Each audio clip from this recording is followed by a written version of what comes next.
Қайырлы кеш достар, бүгін бізде ерекше подкаст. Тақырыбымыз риэлтор дегеніміз кім? Осы тақырыптың айналасында қазір қонақтарымызбен әңгіме өрбітетін боламыз. Емін-еркін тақырыпта. Ең бірінші біздің бүгінгі кешіміздің қонақтарымен таныстыра кетейін. Баспана КЗО деп аталатын біздің Қызылордадағы тағы да бір үй сатумен айналысатын компанияның басшысы Бақытжан Берікұлы мырза қатысып отыр. Одан кейін Шаңырақ KZ маманы Ғалым мырза, одан кейін сол осы Шаңырақта бізде ерекше қызмет көрсетіп жүрген Азамат мырза. Өзімнің есімін таныстыра кетейін, есімім Айдос, мен де осы Шаңырақ компаниясында жұмыс жасаймын. Ал енді жігіттер, бүгін біз осы тақырыбымызда емін-еркін әңгіме қозғап, әркім өзінің пікірін айта отырып, біздің тіркелушілеріміздің қойған сұрақтары бар, оның ішінде өзіміздің ойларымыз бар, пікірлеріміз бар, соны аша отырып әңгіме қозғасақ деген ойдамын. Ең бірінші жігіттер, біздің тақырыбымызды ашып алайық. Риэлтор дегеніміз кім? Осыған байланысты Бақытжан мырза, өзіңіздің пікіріңізді айта кетсеңіз. Ғалекең бастасын, Ғалекең үлкен олжасы. Жоқ, Ғалеке давай.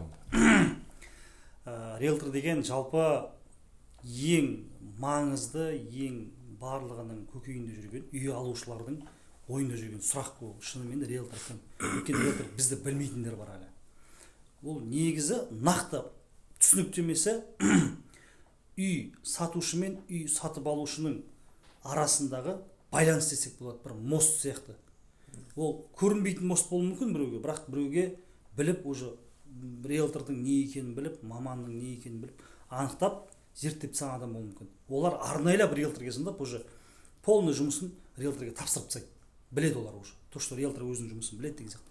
Ал риэлторлықтың кім екенін, не екенін білмейтін кісілер бар, енді олар как бы қорқады.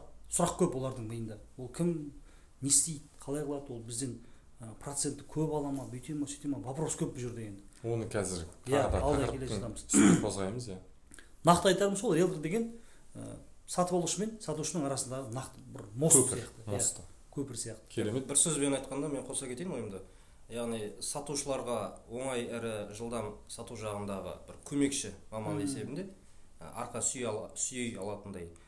Екінші жағынан сатып алушыға да жеңіл үйді табу жағынан біздің де көмегіміз осы жағынан да көп көмегі бар.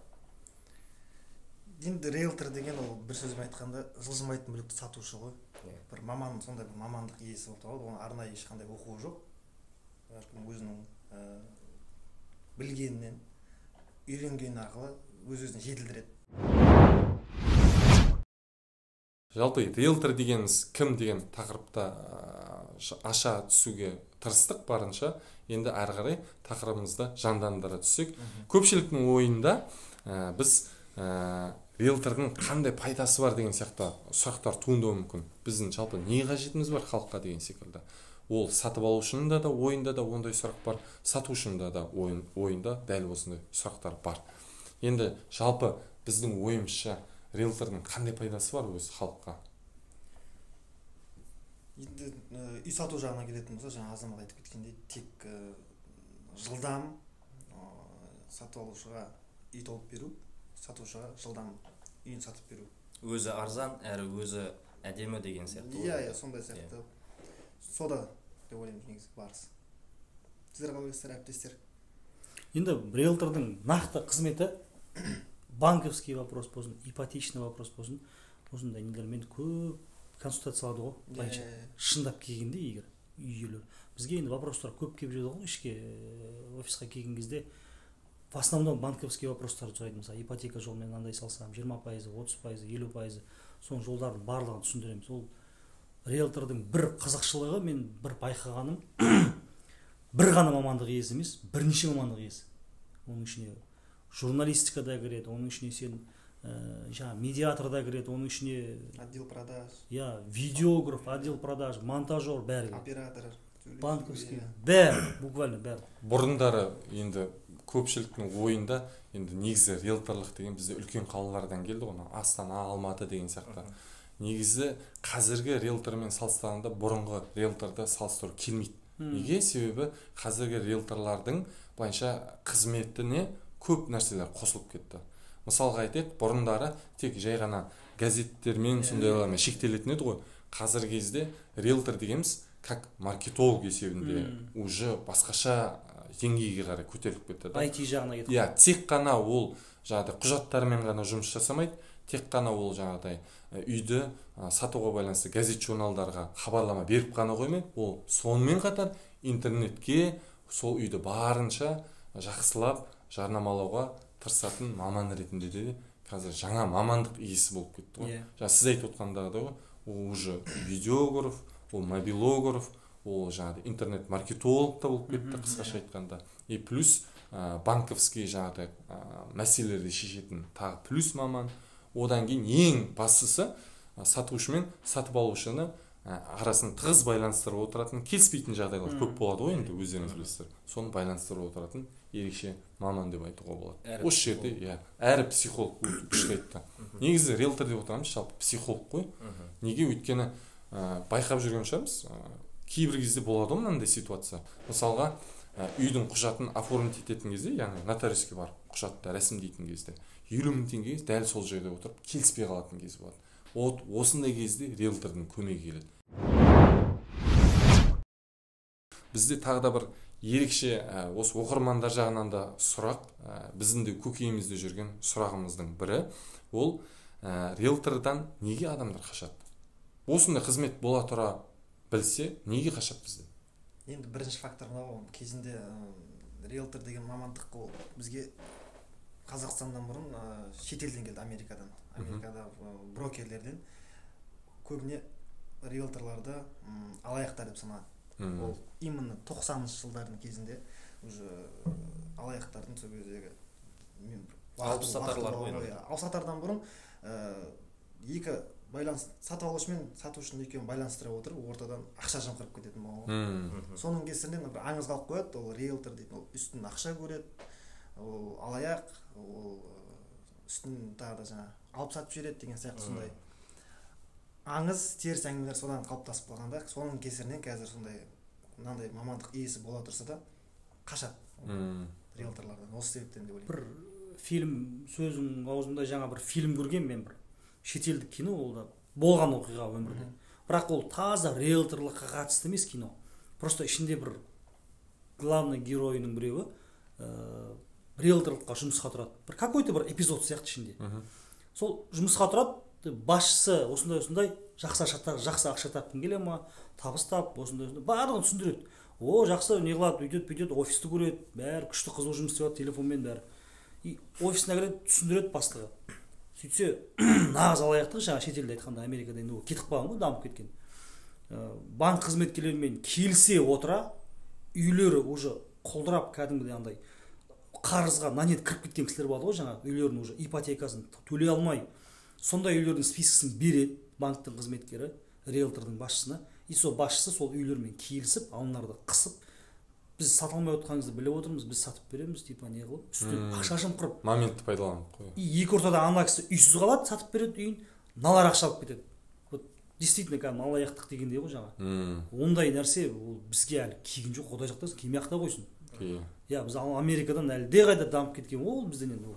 Ол негізінде ондай жаңағыдай риэлторлардың қашатыны, жаңағы Бақытжан айтып отыр ғой, өте жақсы айтып отыр. Біз бұрындары қалыптасқан халықтың ойы ғой негізі. Жаңағы қауесет бар. Енді айтады ғой, бір адам бірдеңе айтса, екінші адам басқаша айтады. Сөйтіп ілесіп кеткен әңгіме ғой. Негізі біздің енді өзіміздің жеке пікіріміз бойынша бізде үлкен қалалар бар ғой, Астана, Алматы деген сияқты. Негізі сияқтан басталды бізде риэлторство деген. Сол жерде енді әртүрлі риэлторский компания бар. Оның ішінде заңды жұмыс істейтіндер де бар, заңсыз жұмыс істейтіндер де бар. Вот именно осындай жаңағыдай щепетильный моменттер, жаңағыдай сұрақтар, риэлтордан қашатын моменттер, осы заңсыз жұмыс істеген жаңағыдай риэлторский то есть жеке жұмыс істейтін риэлторлардың кесірінен болған нәрселер ғой. Енді вдруг біреуден алдын ала ақша алады, задатқа алады, сөйтеді да оны алдап кетеді деген сияқты нәрселер ғой. Енді қазіргі заман енді шүкір Аллаға дамыған заман ғой. Негізінде енді оқырмандарымызға тағы да бір айтатын ерекше жағдай ұсыныс айтарым. Нақты бір тұрғылықты орны бар, офисі бар, орталығы бар, осындай үй сататын риэлторский компанияға обращаться етсе, яғни өздерінің өтінішін білдірсе, онда ешқандай да алдау неге түсіп қалмайды деп ойлаймын. Ол бұрынғы просто халықтың ойында қалып қойған сондай теріс пікірлер. Иә. Біз де айтамыз ғой, договорға отыратын кезде максимально үйлеріне не қылмай, ішке келіңіздер, офисті көріңіздер заодно. Офиспен танысасыздар, бізде кабинет бар, осындай. Кәдімгі бизнес-центрде барлығын айтып түсіндіреміз. Келеді, көреді. Сіздер шынымен кәдімгі действительно жұмыс, кәдімгі уже көзі көреді да, уже басқаша ойда болады. Просто алып қашпа әңгіме, андай отырыстар болады, той, жиын, сол жерде әркім не істейді, лучше келіп, действительно мамандардан сұрау керек қой. Ол не то, что риэлтор, ол банковский система, машина маман несі болсын, салон болсын, басқа болсын, любой нәрсені негізі өзінің маманынан сұраған жақсы. Келесі біздің тағы да бір өте жағдай қызықты тақырыптардың бірі актуальный дейміз ғой. Риэлторлар якобы пәтерлердің үстіне ақша қосып, жағдай үлкен суммада пайда көреді дейді. Осыдан да қашады екен да адамдар. Осыған байланысты Азеке, сіз не ойлайсыз? Заңмен жұмыс істейтін осындай істе жүрген мамандарға үйін аманат қылып тапсырса, ол жерде өзінің келісім шарт бойынша қойылған талаптарына сай, мысалға мынанша бағадан мынанша бағаға дейін деген сияқты өзінің проценттері болады. Бағалары. Яғни ол қызметтің әр қызметтің өзінің бағасы бар ғой, сол сияқты бұл үй сату маманының да қызметінің бағасы осы суммаға да байланысты. Яғни біз ол жерде үстіне артық ақша қоспаймыз, нақты өзінің келісім шарттағы бағаны айтамыз, сол бағаға байланысты біздің жұмысымыз жүреді, яғни. Ал бірақ сол ойды бұзу үшін көп сырттан айтылатын әңгіме, яғни олар бізбен бетпе-бет жолықпағаннан кейін сыртқы қауесетке сене отырады и сол қалыпта қалып қояды, сол сенімге сеніп қалады. Ал егер ол бізбен тет-на-тет жұмыс нақты келіп сұрап, яғни мен де үй сатайын деп едім десе, көзі жетеді, яғни оның. Өйткені ол біздің жұмысымыздың барысы неде, екі сауданың ортасында саудаға араласпаймыз, яғни ол сатушы өзінің бағасын айтады, сатып алушы өзінің бағасын айтады. Келісіп жатқан жағдайда біз құжат жағын, нотариус жағын деген сияқты реттейміз. Уже оны біз ары қарай соны жүйесіне қарай уже жүргіземіз. Сол жағдайда ол уже белгілі болады да. Сол кезде ол анықталады, яғни көзі жетеді сатып алушының да, что біздің үстіне ақша қоспай тұрғанымыз, өзінің бізге беретін услугамыздың ақшасын ғана төлеп жатқаны. Тіпті Азеке, бізде мынандай ғой, негізінде көпшілік енді қазір біліп қалған шығар деп ойлаймын. Басқа қалаларда негізі сатып алушылардан ақша алады ғой. Бізде керісінше Қызылордада менің ойымша сатып алушыларға жаңағы қалпақтарын аспанға лақтырып қуанатындай жағдай ғой. Негізі бізде қызмет тегін. Мысалы бағана айтып жатқан барлық қызмет бізде сатып алушыға теп-тегін. Сондықтан да оқырмандарға айтатынымыз, әсіресе сатып алушыларға, бізге емін-еркін офисімізге келіп, біздің ыстық шайымызды іше отырып, біздің қызметімізді теп-тегін ала аласыздар. Сондықтан да уайымдамай келсеңіздер болады. Ешкім ешқандай үстемақы қоспайды. Біздің арнайы келісім шарт бойынша белгіленген өзіміздің алатын қызмет ақымыз бар. Сол ақыдан біз асып кете алмаймыз. Әрине ол бір жағынан да исламның жаңағыдай шариғаттың негізінде де біз өзіміз адал қызмет еңбегімізді алғымыз келеді. Егер де ойлаймын, ол сумманы даже айтсақ та болады деп, 100-200 мың теңге аралығында ғана біздің қызмет ақымыз. Негізінде сол аралықта. В основном енді одан жоғары объектілердің қалада өтуінің проценті шамалы төмендеу. Бірақ в основном сол 100-200 мың аралығында ғана біздің қызмет ақымыз жүреді.